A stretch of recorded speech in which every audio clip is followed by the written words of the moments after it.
बिनि बानजायनायाव दिनै doctor Baba Saheb B R आम्बेडकारनि 132थि जोनोम सान फालिनाय हाबाफारि बे हाबाफारिखौ जोङो हसं गामिनि गेलेग्रा लांदां फोथारावहाय रंजालि बैसागु फोरबो फालिनायजों लोगोसे जोङो बेखौ लाफानानै खुंफुंनाय जायो। थांखिया बेनो जे डक्टर बि आर आम्बेडकरा जोंनि गोग्लैसोनाय नासयजानाय सुसिजानाय गादबजानाय सुबुंफोरनो संबिजितनि गेजेरजों भारतनि संबिजितआव मोनथायफोर जे जोंनो लिरनानै बा जोंनो खाबु होलांनाय बेखौ जोङो बिथा खालामनानैनो दिनैहाय बुंनो थाङोबा जोङो हाबा मावदों आरो जोङो माबा नङा माबा मोननाय खाबुफोरखौ लानो हादों।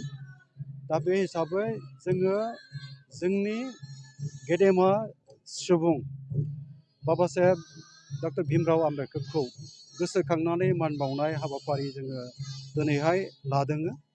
एसे आगोलाव जोङो बि आर आम्बेडकारनि जोनोम सानखौ लोब्बा लाखिनानै बिफां गायनाय हाबाफारि जों लाखांबाय। जोंनि गावहायुं खुंथाइनिनो बर' फोसाब अनसाय गावहायुं खुंथाइनि लेङाइ मासिगिरि सिजन बसुमतारिनि दारै जोङो बिफां गायनाय हाबाफारिखौ जोङो मावफुंबाय आरो जों बावहाय बिथांनि मुङावहाय मान बावनाय बे हाबाफारिखौ जों खालामखांबाय।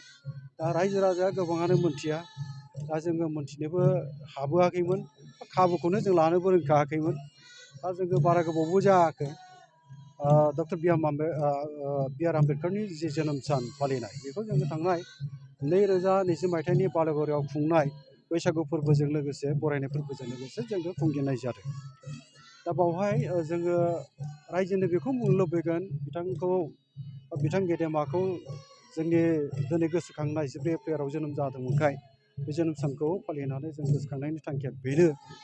जोङो दिनैहाय बुंनो थाङोबा सैथो बाथ्राखौ बिथां नङामोनब्ला जोङो ट्राइबेलनि नामाव बा शेड्युल कास्ट बा अबिसि माइन'रिटि बा जोङो हारि हिसाबै मानसि हिसाबै नोगोरारि हिसाबै जि मोनथायफोरखौ मोननांगौमोन खाबुखौ मोननांगौमोन बे मोननायनिफ्राय जोङो जानगाराव थानो गोनां जागौमोन।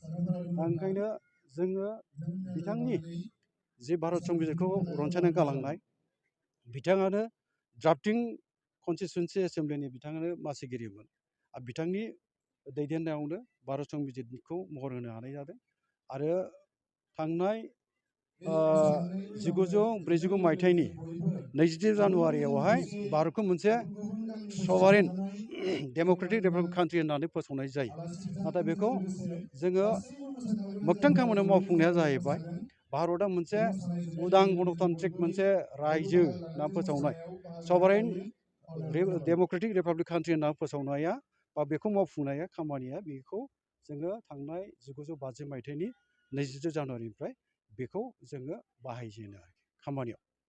दा बियो बिथांनिनो जि मोनसे संबिजित रनसायलांनाय बिनि दारैहाय बे जाफुंदों। आरो बै समनि गिबि हादोरगिरि बुंनो थाङोबा डक्टर राजेन्द्र प्रसादआ बावहाय सागान होदोंमोन आरो बेखौ जोङो दिनैहाय भारत संबिजितखौ जोंनि भारत राष्ट्र हादोरनि खुंथाइ खान्थियाव जों बेखौ बाहायबोबाय। दा गोबां रायजो राजा मोनथिया, ओंखायनो जोङो नैबे फोरबोजों बैसागु फालिनायजों लाफानायाव बिथांनि सोमोन्दै गेबेङै बुंनांगौआवबो जेंना जोङो मोनबाय थादों, हास्लाबा। मानोना बिथांनि सोमोन्दै बाथ्रा बुंनांगौबा गोबां जोङो बाथ्राखौनो बुंनो बा फोरमायनो गोनां दङ। ओंखायनो आलायै बेखौ जों बोरैहाय खुंनो हायो बेखौबो जों सानदों। ओंखायनो फैगौ बिथांनि थैनाय सान बिथाङा थांनाय 1952 मायथाइनि 6 डिसेम्बराव रुंसारि जादोंमोन गोदान दिल्लीयावहाय। बे थैनाय सानखौ फालिनायजों लोगोसे बिथांनि सोमोन्दै जों गुवारै बेखेवनानै होनो नाजागोन आरो बेखौ बर' फोसाब मोनसे गावहायुं खुंथाया एसे मोजाङैनो हाबाफारिखौ लानानै रायजो राजानो बेखेवना होनो सानदों। ओरैनो बिथांनि सोमोन्दै आथिखालाव आङो खावलायहरनो लुबैगोन जे आथिखालाव जोंनि आखाइ आखाइ मबाइल थाबाय, बे मबाइलनि गेजेरजोंबो जों गोबां बाथ्राखौ मोन्थिनो हायो। आरो डक्टर बि आर आम्बेडकर होननानै जोङो मबाइलाव टाइप खालामनानै बेखौ सार्च खालामनानै फरायोबा गोबां बाथ्रा मोनथिगोन। आरो बिथाङा सोलोंथाइनि बागै मा बुंलांदों, राजखान्थिनि बागै मा बुंलांदों, जोङो मानसि हिसाबै थांनानै थानांगौबा जौगा सोदोमस्रिनि बिगोमाफोर बा जोङो सुबुं जानांगौबा हारि जानांगौबा जोङो बोरैहाय सोलिनांगोन, लेखा रोङाबा मा जायो, लेखा रोंबा मा जायो, बेफोरनि सायाव गोबां बाथ्रा बुंलायनाय दङ। आरो बिथाङा सासे भारत हादरनिनो जुरिसमोन, बियो सासे इक'नमिक्समोन, बियो सासे एकाडेमिसियानमोन, बियो सासे पलिटिसियानमोन, बियो सासे थिंकारमोन, बियो सासे फिल'सफार। माने बुंनानै फोजोबनो हानाय नङा बिथांखौ। बिथाङा बोरै सोलोंथाइ लादोंमोन बेफोर खोब माने मोनथिनो गोनां बाथ्रा। जाय समाव बिथाङा जोनोम जानानै सोलोंथाइ लादोंमोन बे समाव भारत हादोरावहाय हारि राननाय थाखो राननायनि बाथ्रा दंमोन। ब्राह्मण क्षत्रिय बैश्य शुद्र होननाय बेफोर दङमोन। आरो बिथाङा हरिजन फोलेराव दलित फोलेराव जोनोम जादोंमोन होननानै बिथांखौ गोजौ थाखोनि सुबुंफ्रा समानै बा मोजां नोजोरजों नायामोन। मोनसे बादुवा खान्थि बै समाव फोथायनाय दङमोन।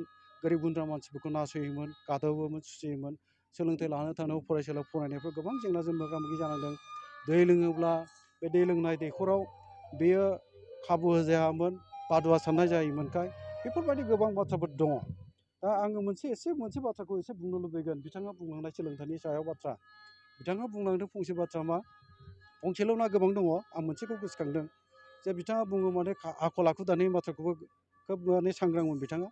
नोङो लेखा गोरों जानो हागौ, आखल आखु नोंहा गैयाबा बेयो ओंथि गैया होननानै बुंदों बिथाङा। ओंखायनो बिथाङा इंराजियाव मा बुंदोंमोन? Without morality the value of education is zero' होननानै बिथाङा बुंलांदों। माने मरेलिटि गैयाब्ला सोलोंथाइनि बेसेना लाथिख' होननानै बिथाङा बुंलांदों। बेबो जोंनि थाखाय मोनथिनो गोनां बाथ्रा। ओंखायनो बिथाङा सोलोंथाइ लानायजों लोगोसे आखल आखुनिबो बाथ्राफोरखौ सानदोंमोन।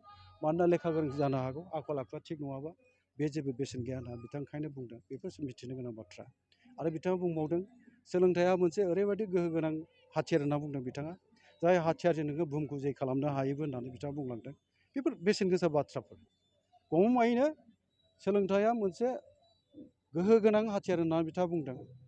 आरो सोलोंथाइनि बे हाथियार बा गोहो गोनां हाथियारखौ बाहायनानै जोङो बुहुमखौ जै खालामनो हायो होननानै बिथाङा बुंलांनाय बाथ्राफ्रा बेसेन गोसा बाथ्रा। दा बेफोर बाथ्राखौ जों गोसोआव लानांगोन आरो बिथांखौ जोङो मान बावनो हानांगोन। जाय सुबुंखौ जों मान बावनो रोंनांगौमोन बेसेबांबा आगोलनिफ्राय जों रोंबोआखै, जों बावनानै थाबोदों। बे जोंनि थाखाय दुखुनांथाव बाथ्रा।